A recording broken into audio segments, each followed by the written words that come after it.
이 엘리야가 바알의 선지자들과 싸우기 바로 직전에 있었던 사건이에요. 3년이 다 돼가지고 이 엘리야는 이제 이 아합에게 보이라 이렇게 하신 하나님의 말씀에 순종해서 내려가고 있는 중이었죠.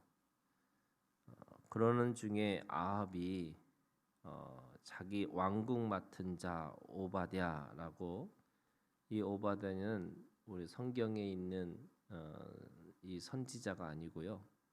그 아합 시대에 그 왕궁을 맡은 어떤 관리였을 거라고 생각을 합니다. 아합이 왕궁 맡은 자 오바댜. 근데 이 오바댜라고 하는 이 이름의 뜻은 여호와의 종이라는 뜻의 의미를 갖고 있어요.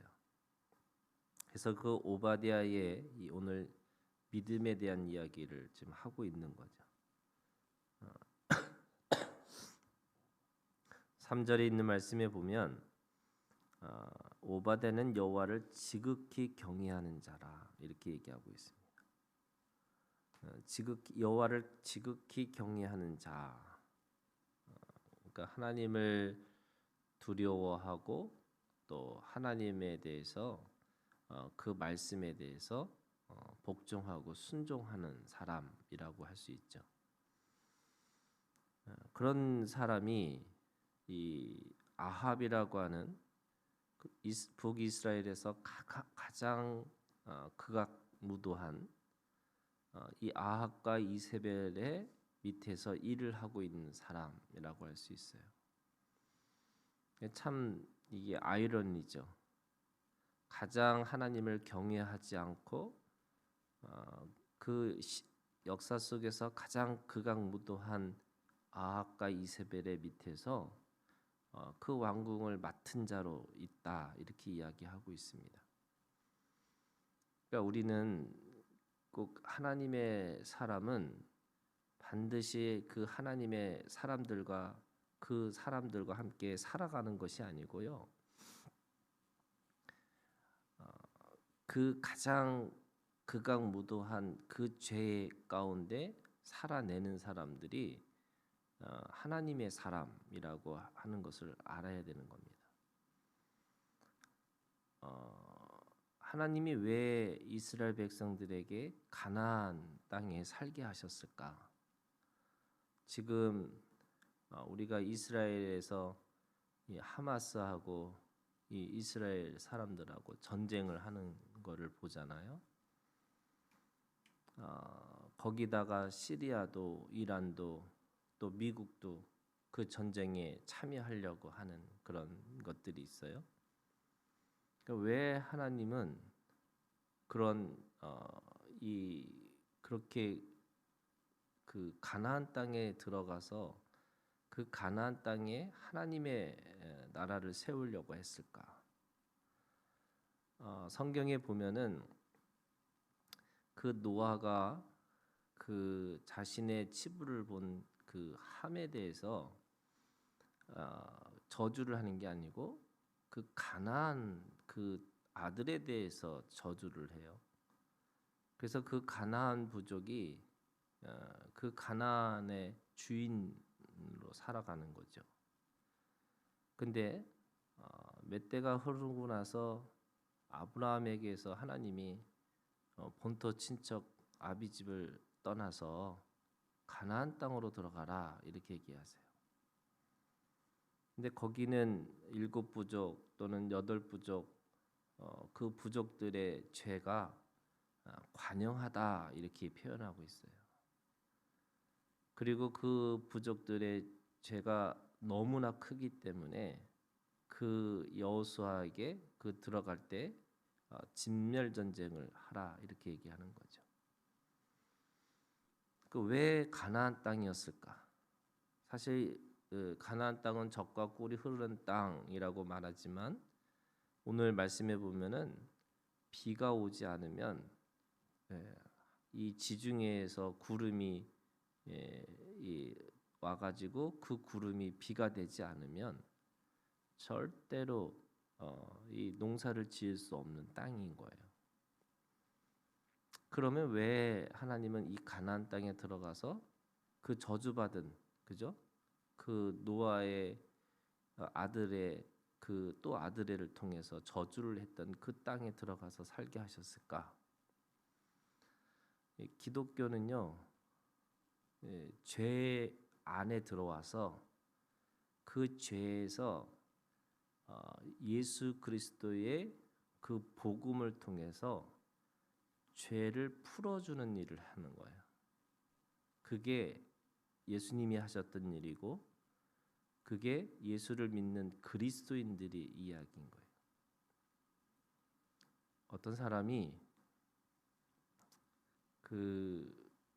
물어본 거예요. 어떤 목사님한테 뭐라 그러냐면, 이 세상에서 완벽한 교회를 찾고 싶다고, 자기는 그런 교회를 다니고 싶다고.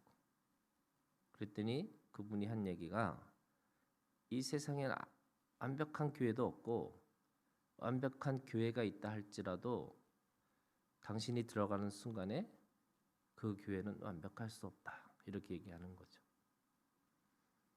왜 머리 깎고 이름 바꾸고 옷을 바꾸고 저기 아무도 없는 곳에 가서 돌을 닦듯이 살아야 되는 것이 맞는 것처럼 보이는데, 왜 세상 속에 들어와서 아무것도 맞지 않는 사람들과 왜 함께 살게 하셨을까? 그것이 가나안 땅이기 때문에 그런 거죠. 하나님은 죄가 가장 극악무도한, 어떻게 보면 가장 관영한 곳에서 하나님의 사람으로 살라고 이야기하시는 거예요. 오늘 이 오바다의 믿음이 그런 거예요. 죄의 근원이라고 하는 아합의 그 왕궁에 하나님을 경외하는 마음으로 그곳에서 살고 있는 사람이 이 오바댜예요. 그래서 4절에 있는 말씀에 보니까 이세벨이 여호와의 선지자들을 멸할 때 오바댜가 선지자 100명을 가지고 50명씩 굴에 숨기고 떡과 물을 먹였더라. 설령 그 왕궁에서 왕궁의 맡은 자로서 그 일을 하고 있는 것이 왜 그랬을까? 그게 자신에게 맡겨진 100명의 사람들이 있기 때문에 그런 거예요. 다 선지자를 죽이라고 할 때에 그는 100명의 사람을 살린 사람이죠. 우리가 신들러 리스트라고 하는 영화를 알겠죠? 우리가 신들러 리스트도 한 1000명의 유대인을 살린 사람이에요. 근데 그 사람한테 왜 1000명만 살렸냐? 이렇게 말 못하는 게, 한 명의 생명을 위해서도 그가 했다면 그게 값진 일이겠죠. 오늘 오바댜는 왕궁에서 이세벨과 그 아합의 폭정 안에서도 가장 죄가 많은 곳에서도 자신의 일을 맡으면서 이 100명의 선지자들을 살리셨다는 거예요. 그러면서 50명씩 굴에 숨기고 떡과 물을 먹였더라. 여러분, 이거는 돈으로 계산하면은 자기에게 엄청난 손해고, 또 그거 하는 거 잡히면은 자기 생명이 더 위급하고 또 더 위험할 수도 있었는데 그는 그 일을 했다는 거예요. 그런데 오늘 이 아합이 얼마나 그를 믿었냐면, 오바댜에게 이르되 이 땅의 모든 물 근원과 모든 내로 가자, 혹시 꼴을 얻으리라. 지금 물을 찾아 3년이 되니까 기근이 심하니까 이 아합 왕이 이 오바댜를 데리고 지금 물 근원 모든 냇가로 가서 물을 찾아서 다니는 거예요. 그래서 그 물을 찾아서 가기 위해서 지금 6절에 보니까 두 사람이 두루 다닐 땅을 나누어 아합은 홀로 이 길로 가고 오바댜는 홀로 저 길로 가니라. 그 정도로 신뢰하고 있는 거죠. 내가 같이 데리고 갈 사람이 누굴까? 그게 오바댜였어요. 그런데 이 아합은 지금 3년의 이 기근을 만났을 때 왕이잖아요. 그 왕은 자기의 백성들을 생각하고 그 물을 찾아가야 되는데 오늘 말씀해 보니까 5절에 물 근원과 모든 내로 가자 혹시 꼴을 얻으리라 그리하면 말과 노새를 살리리니. 왕인데 뭐에 관심이 있냐면 말과 노새에게 관심이 있어요. 생명이 이 말에 있고 노새가 있어요. 왜 말과 노새에 있냐? 여전히 그 시험 가운데 고난 가운데 또 가뭄 가운데 뭘 생각하고 있냐면 자기의 재산을 생각하고 있는 거예요. 사람의 생명, 자기에게 맡겨진 생명을 보고 있는 것이 아니고 여전히 내가 손해보지 않으려고 하니까 자신의 말과 자신의 노새를 살릴 수 있는 방법이 뭘까? 그래서 지금 물을 찾아서 가는 거예요. 그때 7절에 오바댜가 길에 있을 때 엘리야가 그를 만난지라 이렇게 얘기하고 있어요. 그러니까 지금 오바댜가 이 엘리야를 만나고 나니까 어떻게 보면은 누구도 엘리야를 알아보지 못하는데 그는 알아본 거죠. 왜? 하나님을 경외하는 자였고 이 선지자를 존경하고 이 선지자를 알고 있었기 때문에 그런 겁니다. 그런데 오늘 그 엘리야가 아합에게 가겠다 이렇게 얘기하니까 그럴 수 없다 이렇게 얘기하는 거죠. 그리고 혹시 봤다고 얘기하라고 하면 이 엘리야를 못 찾았을 때 자기 목숨이 위험하니까 내가 도저히 그렇게 할 수 없습니다라고 말한 겁니다. 그러면서 14절에 이제 당신의 말씀이 가서 네 주에게 말하기를 엘리야가 여기 있다 하라 하시니 그리하면 그가 나를 죽이리이다 이렇게 얘기하는 거죠. 그러니까 지금 내가 엘리야를 본 것에 대해서 말할 수 없습니다. 이렇게 지금 말하고 있는 겁니다. 그랬더니 엘리야가 이르되 내가 섬기는 만군의 여호와께서 살아계심을 두고 맹세하노니 내가 오늘 아합에게 보이리라. 엘리야의 믿음이 그런 거예요. 여러분, 이 가나안 땅에 비가 오게 하는 이유는 딱 한 가지예요. 말씀에 순종하는 거고 자신의 죄를 회개하고 돌아서는 거예요. 그게 왜 비가 오지 않겠다라고 선언하고 또 아합에게 보여갖고 비가 오겠다라고 말했을까? 그 가나안 땅은 절대로 그 자연의 현상에 따라서 비가 오고 비가 안 오고 하는 땅이 아니라는 거예요. 그 땅은 하나님의 말씀에 순종하느냐 안 하느냐에 따라서 그 인생이 잘 되고 못 되고 있는 거예요. 그게 가나안 땅이에요. 그거를 여러분 지금 이 전쟁이 뭐 어떻게 될 거냐 그거는 다 육적인 일들이고요. 모든 그리스도인들의 삶이라는 거는 복과 저주가 어디에 있냐면 하나님의 말씀에 순종하면 복이고 순종하지만 않으면 이게 저주고요. 내가 하나님을 가까이 하는 게 복이고요. 하나님 앞에 멀리 하는 게 저주예요.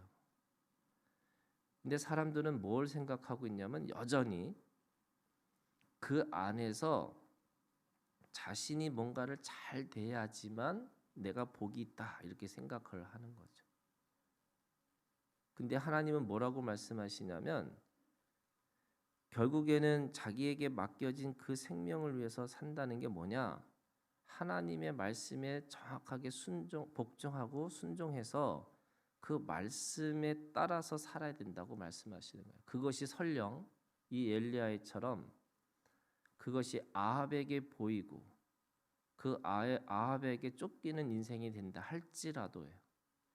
또는 오바댜처럼 내가 누군가를 위해서 그 저주 가운데서도 머물 수 있는 힘이 있는 거예요. 그런 힘이 없으면요, 우리는 빨리 죽어서 빨리 천국 가는 게 낫다 이렇게 생각하고 사는 거예요. 우리에게 맡겨진 나에게 맡겨진 생명이 있는 거고 나에게서 나를 통해서 하나님의 복과 저주를 분명하게 보여주고 살라고 말씀하세요. 그래서 내가 복 받고 내가 저주 받는 게 아니고요. 누군가에게 이렇게 하는 게 복이고 이렇게 하는 게 저주다라는 거를 아주 실제적으로, 그게 주님이 그렇게 하신 거고 우리를 빛과 소금으로 부르신 이유고, 그리고 내가 여기에 여전히 내 육신의 몸을 가지고 머물게 하시는 이유라고 말씀하시는 거예요. 그러면서 우리에게 뭐가 있어요? 여러분, 이런 거예요. 오바댜의 사명이 있는 거고요. 엘리야의 사명이 있는 거예요. 그거 사명 잊어버리고 살면 우리는 아합과 이세벨처럼 자기에게 맡겨진 이 생명이 아니라 말과 노새라고 하는 거에 정신이 팔려서 여전히 물 찾아 돌아다니고 있는 거예요. 물을 찾아야지 자기에게 있는 이 말과 노새를 여전히 소유하고 있을 거라고 생각하고 사는 거죠. 우리가 그리스도인으로서 하나님 앞에 말씀에 순종하고 그 말씀을 따라서 설령 그것이 머무르라고 하고 만나라고 하고 멈추라고 하고 하는 그 모든 것들이 하나님의 말씀에 하나님을 경외하고 하나님의 말씀에 복종하고 순종하면서 사람들에게 진정한 복이 무엇인지, 진정한 저주가 무엇인지를 분명하게 드러내고 살아가는 오늘 우리가 되기를, 또 우리에게 맡겨진 하루가 되기를 주님의 이름으로 축복합니다.